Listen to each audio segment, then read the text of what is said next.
दाखिला। राना साहब, बहुत शुक्रिया आप हमारे साथ प्रोग्राम में शामिल हो रहे हैं। सबसे पहले तो काजी फायज़ ईसा, 3 माह पहले नोटिफिकेशन की क्यों ज़रूरत पेश आई? देखिए, इसकी जो है वो मिसाल मौजूद है।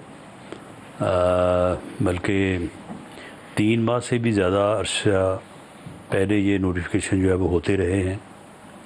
और 2-3 माह तो एक नॉर्मल टाइम है। और वैसे भी जब एक चीज़ तय हो जो कि कॉन्स्टिट्यूशनली अब उसमें कोई जो है वो अभाम नहीं है, बड़ी क्लैरिटी है, तो फिर ज़्यादा करीब आने से जो है ना वो मुख्तलिफ़ किस्म की अफवाहें जो है वो जन्म लेना शुरू कर देती हैं। और वैसे भी काजी फायज़ ईसा क्योंकि बहुत ही अपराइट एक जज हैं और उन्होंने ऐसे फ़ैसले दिए जो फ़ैसले जो है वो न सिर्फ़ उनकी ज़ात के हवाले से बल्कि ताकतवर हलकों में भी जो है उनको बहुत अदरवाइज़ जो है वो देखा गया। और उसकी वजह से वो बहुत सारे मुश्किलात का भी वो शिकार रहे।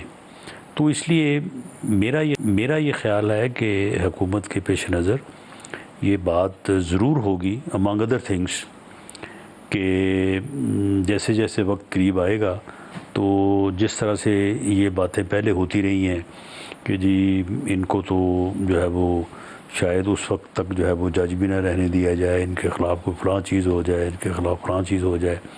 और फिर जो सुप्रीम कोर्ट की अंदरूनी पोजीशन है उससे मुतल्लक भी इस किस्म की जो है वो अफवाहों के आने का अंदेशा था। तो इसलिए मैं समझता हूँ कि ये बहुत अच्छा फ़ैसला है ताकि इस किस्म की र्यूमर जो है वो पैदा ही ना हो। सर, वक्त से पहले सिपह सलार इसलिए नहीं किया जाता, वो कहते हैं जिसका नोटिफिकेशन हो जाए ना तो पूरी फ़ौज उसको सल्यूट करती है और जो सिटिंग हो उसके आखिरी महीना 2 महीने वो सिर्फ वो सेरेमोनियल हेड रह जाता है। सुप्रीम कोर्ट के चीफ जस्टिस की तकर्री के बाद क्या आप सल्यूट काजी फायज़ ईसा को पढ़ेंगे तो जो सिटिंग चीफ जस्टिस है उनका क्या बनेगा? नहीं, मेरा नहीं कमज़ोर पड़ जाएंगे वो। मेरा नहीं ख्याल, क्योंकि एक जज जो है वो भले वो चीफ जस्टिस हो या सिर्फ जज हो, क्योंकि चीफ जस्टिस भी अमंग अदर जजेस जो है वो इक्वल जज ही होता है।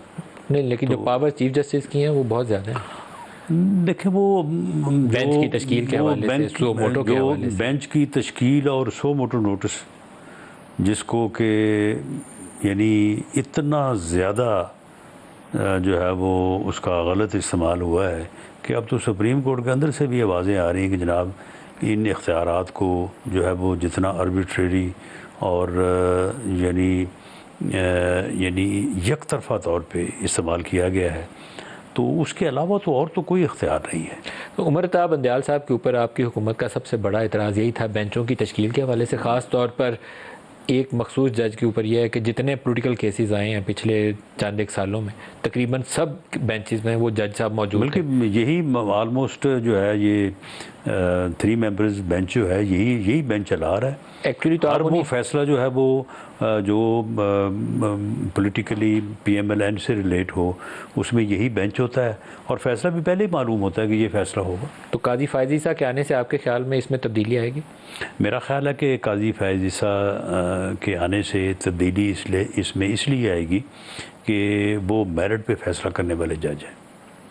जस्टिस काजी फायज़ ईसा ने ख़ुद एक केस के अंदर बेंचों की तश्कील के हवाले से और आपने वो जो कानून साजी की थी उस हवाले से कुछ ऑब्जर्वेशंस दी हुई हैं। तो अगर एज चीफ जस्टिस उनको वो इम्प्लीमेंट करें तो फिर तो बेंचों की तश्कील के ऊपर आपका जो नया कानून है वो तो सारा कुछ खुद ब खुद लागू हो जाएगा, फिर सुप्रीम कोर्ट से उसका स्ट्राइक डाउन होने का खदशा नहीं रहेगा। जी बिल्कुल नहीं रहेगा। और दूसरी बात ये है कि उसमें कोई किसी इख्तियार को जो है वो कम तो नहीं किया गया, रेगुलेट ही किया गया है ना। ये तो नहीं हमने कहा कि जनाब चीफ जस्टिस के साथ लॉ मिनिस्टर बैठेगा या इंटीरियर मिनिस्टर या कोई अटॉर्नी जनरल जो है वो बैठेगा और बेंचों की तश्कील देगा, उसके साथ ही 2 सीनियर तरीन जजेस ही हैं ना। तो इसमें उसको स्ट्राइक डाउन करने या उसको स्टे करने की वजह तो नज़र नहीं आती। सर, बाज़ चीज़ें जो हैं वो बड़ी इंटरेस्टिंग होंगी। जस्टिस काजी फायज़ ईसा ने जो फैज़ाबाद धरने के ऊपर ऑर्डर दिया हुआ है उस वक्त के डीजीसी जनरल फैज़ हमीद का उसके अंदर तज़किरा मौजूद है। अगर as chief justice of Pakistan उस केस को वो टेकअप करना चाहते हैं बनेगा क्या जनरल फैज़ हमीद के ऊपर एक्शंस इनिशिएट दोबारा होने का इम्कान मौजूद है?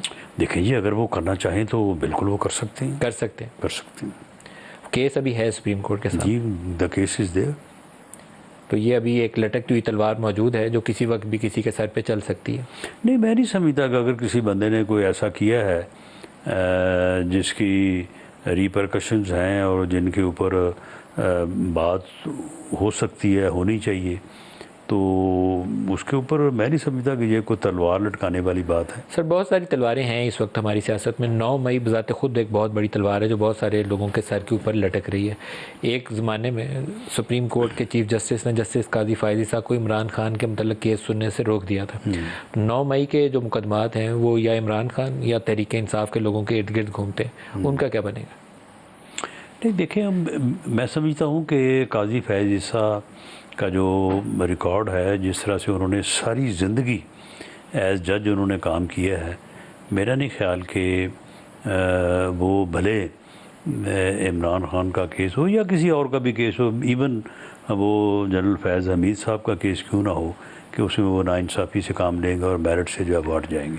लेकिन जो रेफरेंस उनके ख़िलाफ़ आया था वो सबको मालूम है कि वो इस्टेब्लिशमेंट की माँ के ऊपर उस वक्त प्रेसिडेंट साहब ने फ़ाइल किया था, इसमें कोई भाम नहीं है। तो अगर वो चीज़ें उनको मालूम है एज जज, तो as a person, as a human being उनके पता होगा कि किसने क्या काम किया होगा उनका रास्ता काटने के लिए।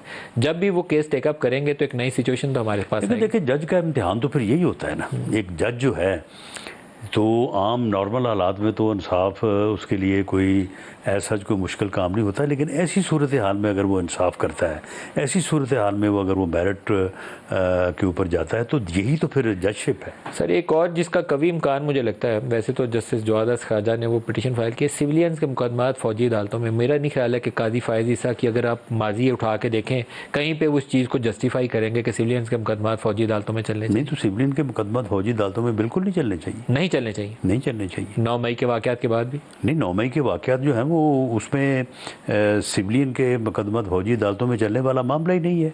अब एक सिविलियन जो है वो अगर फ़ौजी जुरिस्डिक्शन में दाखिल हो जाएगा और वहाँ पे जो है वो आर्मी एक्ट 1952 जो है वो ऑपरेटिव है, तो उसके तहत ही मुकदमा चलेगा ना। फिर उसको कोई ला के जो है वो, ये ऐसा तो नहीं है कि जी मार रोड के ऊपर एहतजाज हुआ है और मुकदमा जो है वो मिलिट्री कोर्ट में चला गया। अब एक मिलिट्री का प्रोहिबिटेड एरिया है, उस एरिया में जो है वो दिफाई तनसीबात हैं, अगर उनको किसी ने जाके डैमेज किया है, उनको उठा के ले गया, उनको आग लगा दी है, उनकी रिकवरी होनी है, उनके ऊपर जो है वो ट्रायल होना है, तो वो क्या फिर जो है वो ट्रैफिक लॉ के तहत जो है वो चलेगा। यानी मिलिट्री एक्ट जो है 1952 अगर वो है, या तो ये है ना कि वो कोई अब नई कोई चीज़ क्रिएट की जा रही है। इफ़ लॉ इज़ देयर तो उस लॉ का कोई ना कोई जुरिस्डिक्शन एरिया है ना, तो उस एरिया में जो दाखिल होगा उसके तहत ही ट्रायल होगा ना। और इससे पहले सैकड़ों लोग हो रहे हैं, हर साल हो रहे हैं। इनके 3.5 साल में जो अब शोर मचा रहे हैं, सैकड़ों लोग जो है वो ट्रायल हुए, उनको सज़ाएँ हुई हैं। जिन लोगों ने को बॉर्डर क्रॉस किया या कोई अदरवाइज़ इन्फॉर्मेशन जो है वो उन्होंने पास ऑन की जो ऑफिशियल सीक्रेट एक्ट है, तो उनके ख़िलाफ़ मिलिट्री को यानी मिलिट्री एक्ट 1952 के तहत ही मुकदमा चले और मिलिट्री कोर्ट्स में चले। सर जिन तहरीक इंसाफ के पॉलिटिकल लोगों को आपने MNAs या MPAs को पकड़ा हुआ है, तो क्या उनके मुकदमात अब आप फ़ौजी अदालतों में चलाएंगे? नहीं, तो क्या MNA MPAs को इस बात का जो है वो इख्तियार हासिल हो जाता है कि वो आपके दिफाई तनसीबात को नुकसान पहुँचाएँ, वहाँ पे जाके मुदाखलत करें, वहाँ पे हमलावर हो जाएं, शोहदा की जो है वो जो उनकी यादगारें हैं उनको जाके ह्यूमिलिएट करें, उनके ऊपर जाके डंडे बरसाएं, उनको आग लगाएं। तो क्या ये उनके लिए ये MP MNA या अगर कोई आदमी पॉलिटिकल वर्कर है तो उसको पॉलिटिकल वर्कर होने की बुनियाद के ऊपर उसे खुली आज़ादी है कि वो जो भी करेगा तो उसको जो है वो इस बात की आड़ में कि वो क्योंकि पॉलिटिकल वर्कर है तो उसके खिलाफ मुकदमा नहीं चलाया जाए। जो तो निशाने हैदर हमारे हैं, कैप्टन कर्नल शेर खान शहीद, उनके जाके जो भी उनके लिए बनाई गई थी यादगार, उसके ऊपर किसी ने बद तहजीबी का मुजाहरा किया, वो तो काबिल कबूल है ही नहीं। कोई कह ही नहीं सकता कि काबिल कबूल है। मेरा सवाल है, शहरियार अफरीदी क्या फ़ौजी अदालत में जाएगा? क्या अली मोहम्मद खान फ़ौजी अदालत में जाएगा? क्या तो वो खदीजा शाह फ़ौजी अदालत में जाएगी? तो क्या ये GHQ के ऊपर हम हमला करने में ये मुलव्वस हैं या नहीं है? ये तो आप अगर हैं तो जाना चाहिए, ये तो आप अगर नहीं है तो नहीं जाना चाहिए। आपके ख्याल में जो एविडेंस या इन्वेस्टिगेशन मेरी इन्फॉर्मेशन में है उसके हिसाब से तुझे बिल्कुल शामिल है। तो फिर तो ये फौजी अदालतों में तो जाएंगे। बिल्कुल जब इन्होंने वायलेशन की है और that violation comes under the purview of army act 1952 तो वहीं पे जाएगा ना।